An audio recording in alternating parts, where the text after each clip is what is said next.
नमस्कार, मैं Sukhdev the crime files में आप सभी का स्वागत करता हूं।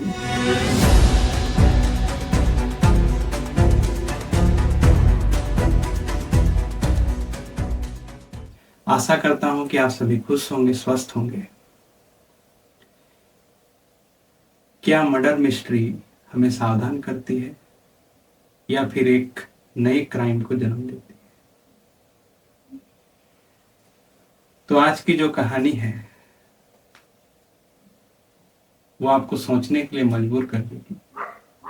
तो कहानी को शुरू करने से पहले सबसे पहले हम लोग एक घटना को जानेंगे जो काफी चर्चित घटना है, जो सन 1978 में लंदन में हुआ था।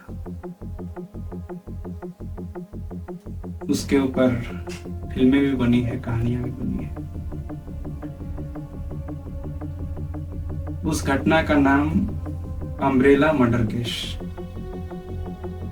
आप सभी इसको इंटरनेट के माध्यम से या फिल्मों के माध्यम से बहुत बार सुना भी होगा आप सभी ने। तो इस कहानी में दिखाया गया है कि एक परफेक्ट प्लानिंग मर्डर किस तरह से होता है। यहाँ पे जिनकी हत्या होती है वो पेशे से एक राइटर होते हैं, जर्नलिस्ट होते हैं, जिनका नाम जॉर्जी मार्कोव होता है। जॉर्जी मार्कोव बीबीसी के लिए रिपोर्टिंग भी कर चुके थे। एक दिन मार्कोव बस में यात्रा करते हैं और यात्रा के दौरान उनके जांघों पर एक छाता आ गिरता है और उन्हें कुछ चुभने का एहसास होता है। फिर जिन्होंने छाता गिराए थे वो मार्कोव से माफी मांगते हैं। मार्कोव भी नॉर्मली तरीके से उन्हें माफ कर देते हैं, लेकिन इसके बाद मार्कोव को अचानक से तेज बुखार आना शुरू हो जाता है और 3 दिनों के बाद उनकी मृत्यु हो जाती है। मृत्यु के पश्चात पोस्टमार्टम रिपोर्ट में डॉक्टर ये स्पष्ट कर देते हैं कि मार्कोव की मृत्यु बुखार की वजह से नहीं आई थी, बल्कि उनकी मौत की वजह रिसिक नाम के पॉइजन से हुई थी। रिसिक नाम का पॉइजन, जिसको रूस के एक खुफिया एजेंसी केजीबी अपने दुश्मनों को मारने के लिए इस्तेमाल करती है, और इस पॉइजन का निर्माण कहिए या निजात कहिए रूस से ही हुआ था। अब हम लोग कहानी पे आते हैं। इस कहानी में 4 ऐसी मौत हुई है जो दिखने में बिल्कुल नेचुरल लग रहा था, क्योंकि दिल का दौरा पड़ना एक सामान्य मौत का लक्षण है, जिस पर डॉक्टर भी इसको नेचुरल डेथ के तरीके से ही देखते हैं। तो आइए अब हम जानते हैं कि ये 4 मौत किन वजहों से हुई और किन की हुई, इनका आपस में कोई कनेक्शन था या नहीं था। तो सबसे पहले जो मृत्यु हुई है उनका नाम है जॉन फिलोमेनन। जॉन फिलोमेनन 9 अप्रैल 2015 चेन्नई, जो कि तमिलनाडु की राजधानी है, वहां पर स्थित एक जगह है 1000 लाइट्स रोड, जो कपड़ों के लिए काफी मशहूर भी है, जहाँ पे हजार लाइटें लगी हुई है। ऐसे भीड़ भाड़ इलाके में जॉन अचानक पैदल चलते चलते बेहोश होकर गिर जाते हैं। आसपास के लोगों ने उन्हें उठाया, हॉस्पिटल पहुंचाया। हॉस्पिटल में उनकी मृत्यु हो जाती है। डॉक्टर इस मृत्यु को नेचुरल डेथ यानी दिल का अचानक दौरा पड़ने से इनकी मृत्यु हो गई है ऐसा बताकर इसे बिल्कुल ही हल्के में लेते हैं। परिजनों ने भी कोई रिएक्शन नहीं दिया। फिर जॉन का अंतिम संस्कार होता है। उसके बाद 17 मई 2015 को जहाँ पे जॉन की मृत्यु हुई थी, उससे लगभग 90 किलोमीटर दूरी पर एक जगह है। उस जगह का नाम है उत्तरी मेरुर। वहां पर भी श्रीधर नाम के एक व्यक्ति, उनकी भी मृत्यु बिल्कुल ही जॉन की तरह हो जाती है और उनके परिजन भी बिल्कुल उसको नेचुरल डेथ मानकर कोई कार्रवाई नहीं। फिर थोड़ा समय बीतता है। 10 अक्टूबर 2015 को हेनरी नामक एक शख्स, जो चेन्नई की ही एक जगह मदीपक्कम, उनकी भी मृत्यु बिल्कुल उसी तरह से होती है जिस तरह से श्रीधर और जॉन की मृत्यु होती है, और उनके भी परिजन कोई रिएक्शन नहीं। फिर समय बीतता है। समय बीतने के बाद 4 अप्रैल 2016 चेन्नई की ही एक जगह एंजमबक्कम, वहां के एक रियल एस्टेट बिजनेसमैन, जिनकी उम्र लगभग 41 वर्ष और उनका नाम है स्टीफन। स्टीफन पुलिस स्टेशन पहुंचते हैं और अपने लाखों के गहने और कुछ कैश चोरी होने की रिपोर्ट लिखाते हैं। क्योंकि स्टीफन एक नामचीन बिजनेसमैन थे, करोड़पति बिजनेसमैन थे, पुलिस ने तुरंत इस पर कार्रवाई शुरू कर दी। सीसीटीवी के मदद से उन्होंने 3 संदिग्धों को पकड़ा। पकड़ने के पश्चात उन तीनों संदिग्धों से जब पूछताछ होती है तो उसमें से 2 पहले स्टीफन के यहाँ ड्राइवर की नौकरी करते हैं, जिनका नाम बालाजी और दूसरा का नाम गुरुआनंदम है। तीसरा जो शख्स है उनका नाम है सतीश, जो एक इंजीनियर हैं और स्टीफन के परिचित के आदमी है। तीनों को काफी कड़ी पूछताछ के बाद उन्होंने अपना जुर्म कबूल किया। इसके बाद पुलिस की टीम उन तीनों के घर जाती है। घर जाने के दौरान बालाजी और गुरु आनंदम के घर से उन्हें कुछ नहीं मिलता है। सतीश के घर पर जब पुलिस जाती है और वहां पे 2 ऐसे सामान वहां मिलते हैं जिससे पुलिस की होश उड़ जाती है। सतीश के घर में चोरी के बरामद हुए सामान तो मिल ही जाते हैं, इसके अलावा 9mm के 2 पिस्तौल मिलते हैं और लगभग 1 किलोग्राम पोटेशियम साइनाइड मिलता है।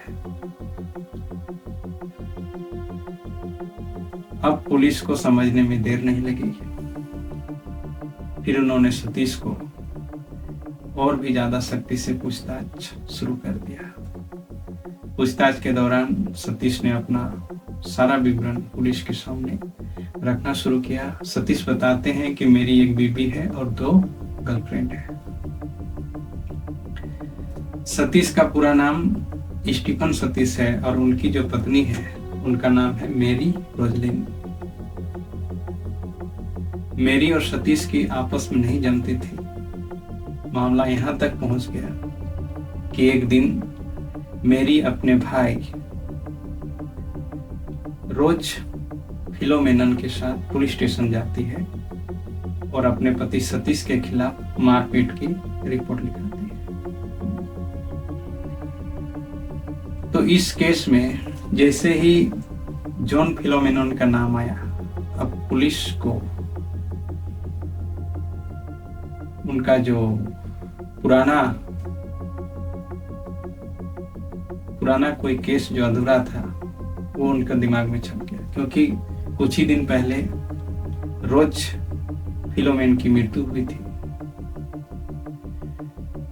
अब पुलिस जो है रोज फिलोमेनन के कब्र में जाकर उसकी लाश को निकालती है और फॉरेंसिक टीम को जांच के लिए भेज देती है। फॉरेंसिक जांच के बाद पुलिस को यह पता चलता है कि जॉन फिलोमेनन की मृत्यु दिल का दौरा से नहीं बल्कि पॉइजन से हुआ था। अब पुलिस जो है अपने खबरियों को पूरे तेजी से लगा देती है कि इस इलाके में जितने भी इस प्रकार से मृत्यु हुए हैं उनका एक डाटा बनाओ और सभी की जांच किया जाए। अब जांच के दौरान जो दो और शख्स थे जिनका नाम, एक का नाम श्रीधर और दूसरा का नाम हेनरी था, अब दोनों का सतीश के साथ क्या कनेक्शन है, पूछताछ के दौरान पुलिस को यह पता चलता है कि श्रीधर और हेनरी सतीश के दो गर्लफ्रेंडों का पति है। अब मारने का मोटिव भी सामने आ चुका होता है। केस का एक हिस्सा यह है और दूसरा हिस्सा जो इससे कहीं दूर, लेकिन इसमें गौर करने वाली बात जो है, सतीश ने जो मर्डर का प्लानिंग किया है एक ही जगह पे नहीं किया है। एक जगह से दूसरी जगह की दूरी 90 किलोमीटर, फिर उस जगह से दूसरी जगह की दूरी 60 किलोमीटर, ऐसे अलग अलग जगहों पर इतनी सफाई से मर्डर प्लानिंग की है कि पुलिस को भी अगर ये चोरी ना हुई होती तो शायद कभी पता नहीं चलता। इसकी दूसरी एक और कड़ी है जो दिल्ली के सदर बाजार में रवि कुमार नाम के एक बिजनेसमैन बाजार में जाते हैं। दिल्ली का सदर बाजार जो एशिया का सबसे बड़ा होलसेल मार्केट है, यहाँ पे चीजें काफी सस्ती मिलती है।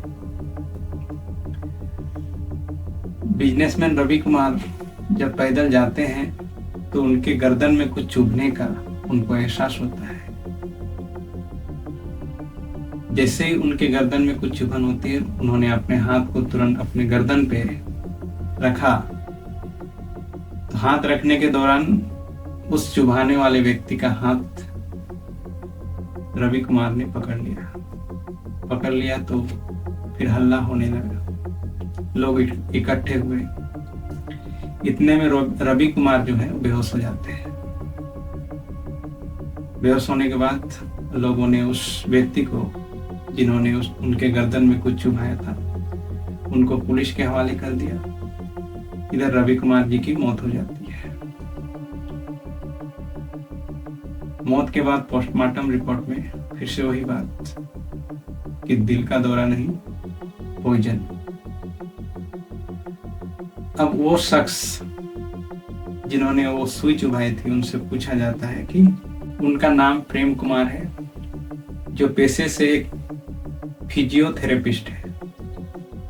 पुलिस के पूछताछ के बाद प्रेम ने यह कबूल किया कि मेरी अपनी रवि कुमार से कोई दुश्मनी नहीं है। फिर उन्होंने बताया कि किसी के कहने पर और पैसा के लालच से मैंने इस घटना को अंजाम दिया है।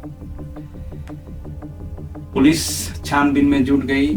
सूत्रों से यह पता चला कि एक जिम ट्रेनर है जिसका नाम है अनीश यादव।